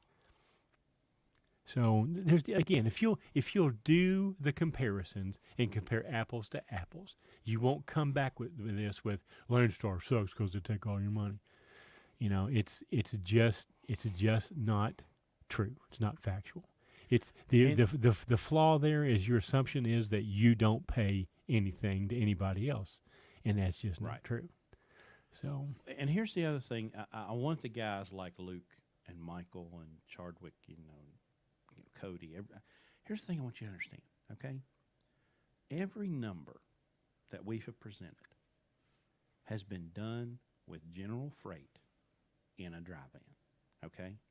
yep, If you guys can grasp the concept that there is freight at Landstar, and we'll just talk about Landstar, okay? There is freight here that these barking chihuahuas could never even dream of accessing because of their attitude, because of their unwillingness to communicate, because their unwillingness to build relationships, their unwillingness to network. They'll never, ever make it out of General Freight, okay? Go back and watch the episode with Phil, okay? Phil has shown me some freight bills, okay? Y'all, they pull some shit y'all never even dreamed about. But most people can't make it out of the General Freight without failure. 95% of first-time owner-operators fail in the first 2 years. They can't even get out of that stuff to get to the big money, And we've got friends that you'll see occasionally in our comment section that are those old school been around Landstar, have got those. You want to talk about, let me call you before I post this. They don't look at the Landstar board, They're just waiting for the phone to ring. Somebody come up. Yeah, it's $25,000. Yeah, I can do it 3 days. But you gotta get from elementary school to middle school to high school. You got to go through the process, and you've got to survive. And that's what Larry loves to talk about, how we teach blocking and tackling. These are the basics. Once you master the basics, there is a world behind the door at Landstar a bunch of y'all have never even dreamed about. And you want to bitch about 35%. Give me a break. well, that freight ought to be available to anybody right now. We shouldn't have to wait till then. Yeah. But again, here's the crazy thing, okay? We've gotten to where we are, okay? The numbers are climbing on viewership and subscriptions and all this crap. And it's the perfect storm because everybody, y'all can say whatever you want to say, okay? But we're about to live stream us walking through a forest that is on fire, and we're going to live stream every week. We're going to talk about it every single week. And then we're going to get on the other side, and everybody else is burned to a crisp, and we don't even smell like smoke. Because we're going to come out on the other side of this because we have a low cost of operation. We have a low overhead. We have great relationships, and we treat people like they want to be treated. So we're still going to be here, right? Proof of concept is going to be in your face every Sunday night at 2100 Eastern Time. The episode with Phil, I'm not sure the number. Just go to the YouTube channel and scroll down through there. It's in there. It's the 120s, I think. Oh, there he is. I knew Clarence was out there somewhere. I've seen some Clarence freight bills too. Lord have mercy. He got too much money. If I had Clarence's money, I'd burn mine.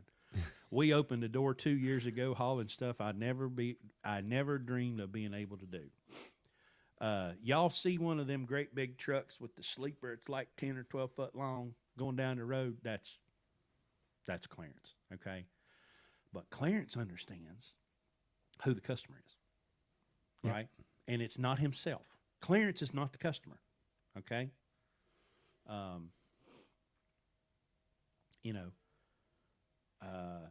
There was a time a couple years ago when I first got with Larry, and I was like, whew, because everything was so crazy in 2018. We were taking wheelbarrows full of money to the bank. And I was like, whew, what's going to happen? What if it drops? Well, guess what? It dropped. I mean, my God, we got the most prolific terrorist attack in the history of humankind in 2020. We still made money. We still kept right on going, So I'm not worried at all. I have absolutely no reservation whatsoever of continuing to operate in the trucking industry because I know that there will be a bunch of people go broke and I don't wish that on them. I don't relish their pain. You know, I wish they didn't have to go through it, but I've had to teach my kids, when you do dumb stuff, it hurts. Well, and we tried. We advertised for weeks about our live event. You know, how to survive in 2022. You know, and so it's not like you didn't have a chance to hear it. And not only that, we talk about it every Sunday night, and it's recorded and it's there on YouTube. But you know, the guys that are hurting, they're not going to listen to this because they don't want to listen to it. All right. First of all, they don't want to admit that they're wrong. Second of all, they don't want to take advice from another man, certainly another truck driver. And so they'll just keep doing what they're doing. And then they'll come up with some camouflage for why they're getting out. See them every day. My truck's for sale. I've decided I'm going to do something different. No, that's not what you're saying. You're failing. You can't keep your truck because you can't make enough money to make it make sense. Well, just be honest about it, okay? You're not doing something different. You can't do this anymore. And then so they'll go get a job, okay? And then as soon as this turns around, they'll go back and do the exact same thing. They go do a lease purchase. They'll go lease a truck, come back to Landstar, and do it all over the same way. We talk to guys all the time that want to come here, and they brag about how many lease purchases they've gone through. None of them have completed any of them. Oh, yeah, I've done 4 lease purchases. And it's like it's a badge of honor. Really? So you were stupid 4 times, right? And you want us to hire you to come here. So I just now figured out that W Rock. Yeah, I know who that is. Yeah. It took me a minute. He's changed his identity. Well, he's not. Since I'm in Facebook jail, he couldn't comment normally. Oh, so. I got you. Okay. Yeah. Well, and here's a great comment, Jackknife TV. And there's a lot of it out there right now. Ever since the gold rush, a lot of hustlers have been taking advantage of low business-minded individuals. Yeah, there's certainly some of that. But at the same time, I told Zeke, we were talking the other day, and I said, you know, when the rates were $5.50 a mile, I never offered anybody a refund. You know, with our whatever it was, $1.35 cost. I never felt bad about it. I never felt guilty. I never thought, well, you know what? I mean, our cost is so low. I should give them a refund. Hell no. We cashed every one of those checks. You know. Yes, we did. But that's what you do in business. You know. I've got to talk to my friend John, the general contractor. Maybe if Larry's not available one week, I'll get John in here because, you know, we talked about how he's a contractor and builds these magnificent houses. And he said, look, I can't sell a house for $250 a square foot in a $175 market. It doesn't matter what I think, you know. But I was telling him a little bit about some of our challenges with that mindset. And I said, you know, imagine a customer comes to you to build a house and you go to them and say, well, you know, the market's $175 right now, but we charge $250 because my employees and subcontractors demand that. Well, the customer's going to tell you to piss off and pound sand and go find somebody else, you know. But when you do, the brokers, the brokers, it's the brokers' fault. Shut up, you moron. Brokers are here, okay? Do I want a completely decentralized market with no brokers? Yes, and it's coming. But the average broker commission is 15%. Okay? So this idea that you have in your pea brain, in your propaganda riddled brain, that when the rates come down, the shipper's still writing the same check. Are you serious? That the shipper's not involved in the transaction, saying you better get me the lowest rate you can get. Okay, well, this is the lowest rate I can get, and it's $5 a mile. And the shipper says, okay, but if you can get $4.50, you better get $4.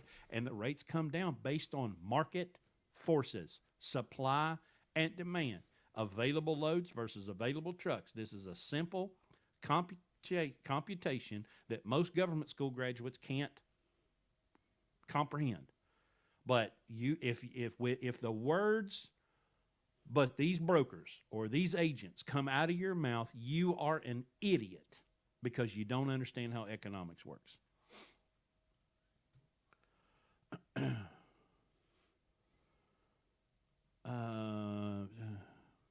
I don't mean brokers, I mean fleet owners, owner-operators.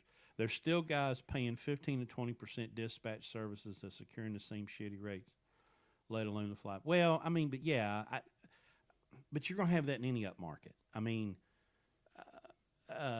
everybody. That's what happens in trucking. When the money goes up, because it's so easy to make money in trucking. When the market shoots up, everybody and their damn brother, oh God, I need to be a broker. I need to buy a truck, and then they go out and buy trucks, and then, what are these damn new trucks selling? $260,000. Okay, but I'm just saying if please don't try to justify your dumb decisions. That's my big thing. Like, if you pay $260,000 for a truck, you have brain damage. Okay, I mean, even if you got cash, even if you had cash and you pay $265,000 for a truck, you got brain damage. Absolutely. I mean, if we can pull up beside you at the same customer and get the same rate that you're getting in a $15,000 truck that you paid $260,000 for, who's the idiot? Okay, right. Who's the idiot? I had a friend of mine that told me this story, and I'm going to kind of be delicate with the details, but he was telling me that this guy was all into being a sovereign citizen. One of these, I don't pay taxes and I don't have to do this and that and the other. And what we ended up getting to in the story was this guy was interested in being a sovereign citizen because he didn't want to pay taxes. Well, come to find out, the reason he didn't want to pay taxes because he didn't have the money. And so he had this older truck, big long hood truck, and it had an A-cert cat, okay? Well, everybody and their brother that's got an A-cert cat has taken the twin turbos and the exhaust manifold off and converted it to a C15, converted it to a single turbo. Yes, it's illegal. Yes, they don't care, and they do it anyway, okay? But that's the way you get, the cat to run the way you want it to run. Well, this guy had gone a step further, and he had converted to another model of cat motor that was an industrial application. Well, that industrial application had thinner liners. All right, so he spends all this money to get rid of the A-cert to convert beyond the C15, C16 into something else. Well, it's got thinner liners. Well, the liners crack and the head gasket blows and, all this stuff. Well, now, gosh, I need to be a sovereign citizen so I don't have to pay taxes. And I'm like, or you could have just made that A-cert run, because there's lots of people running up and down the road right now with twin turbo A-certs, still hauling freight, and they haven't spent like $80,000 on engine rebuilds that were unnecessary. I can't fault you for dumping it from a twin turbo to a single turbo. Okay, fine, is what it is. But when you make the decision to go that much further into tens of thousands of dollars that was absolutely unnecessary, but now I need to not pay taxes. Look, I learned, the hardest lesson that I learned in my adult life was to walk back when I encountered a problem, walk back 4 or 5 steps and find the decision, maybe from a couple of years ago, that got me right here. If we'll just stop pretending like this problem dropped out of the sky today and that we didn't have 3 or 4 steps back that sent us down this road. And there he is, Lee Byer. My bone stock compound turbo A-cert runs just fine. Stop trying to justify your bad decisions. The minute you will stop and say, you know what, I made a really dumb decision and it cost me money. Dave Ramsey calls it stupid tax. If you'll just get there, okay, now I've made that dumb decision, and yes, it cost me a bunch of money, but how about we just stop making dumb decisions based on feelings and emotion, or God help you, what my truck looks like. The customer couldn't give a shit what your truck looks like. They don't care. That you could have a $50,000 custom paint job, and I'm going to back up to the same dock and haul the same freight in my ugly-ass $10,000 Freightliner. They don't care. Stop pretending like they do. And release. And we're going to pass the offering plate now, folks, okay? The doxology is getting ready to be played. Well, we've gone 2 hours, and I think we've covered everything. Hopefully, we've offended all of those that can be offended. Let's remind people about our sponsor. And also, we need a little programming note. Next weekend is Christmas. We're going to give you guys a break. We're going to take a break. There will not be an episode next week. However, the following weekend, we're going to be together in West Virginia. So we are going to run on, did we say Friday night, Chris? Sunday night. I can't remember. Let me look at our calendar. I guess Sunday night, the 1st. Sunday night, yeah. So we won't be next week. We're going to take a break. We will be back Sunday night, New Year's Day. So everybody have a great, safe holiday. Hopefully you'll be able to get to be home with your family, friends. Take a little time off. End of the year, there's a lot of things you need to be thinking about wrapping up this year. You guys that are not LLCs and you made more than $65,000 this year in profit, you need to be making an S Corp election and becoming an LLC, Texas and S Corp, and you need to do that between now and like March of next year. Mm-hmm. So get a jump on that, because you need, if you're making more than $65,000 in net profit and you're not an LLC, Texas and S Corp, you're paying way too much tax to Uncle Sam. We can cut your tax bill by you not doing that.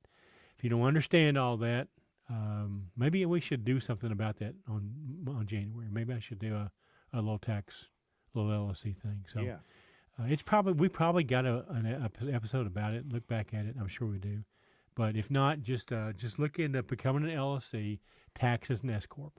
If you made more than $65,000 in net profit, you can save yourself about 7.5% of revenue on your tax bill by doing it that way. So I'll talk about that next time. I'm looking back through our. We did do an episode on. It may have been the one I did with Steve Wheeler too. Yeah, that one was audio only. I was looking to see if we had done one post like episode 55. I mean, like I say, we've got, well, I can tell you this: we're going to do it on New Year's Day. So yeah, I'll do it. I'll do it then. Luke says he'd skip family dinner to listen. Yeah, Luke, your daddy's a preacher. Okay, he'll beat you with a Bible. Listen, I hope everybody had a great year. It's been a tough year, but listen, we made money. You can this market is conquerable. Okay, just get your costs down. Pay attention to what things cost. Quit paying for stuff that you don't need, and just trim the fat. And just be lean and stay that way. So next year, third and fourth quarter, when things turn around, become highly profitable. Don't go back to your old ways. Okay, stay lean and pay attention to what you're paying for things. Okay, fuel is on sale if you'll look for it. And if that doesn't make any sense to you, we'll talk about that sometime too. But anyway, get your books in order. You guys need to your corporation guys is due March 15th, and then of course individuals are due April 15th. So take the time off to get all your stuff together. And let's get it to your tax accountant. And if you need help with that, reach out to me if you want to. I've got a few openings there I can work with. Anyway, you guys have a great year. We'll see you next year on January the 1st. And we'll continue on fighting this battle and dealing with the negativity, okay? So, all right. We'll see y'all next time. Good night, everybody. Merry Christmas.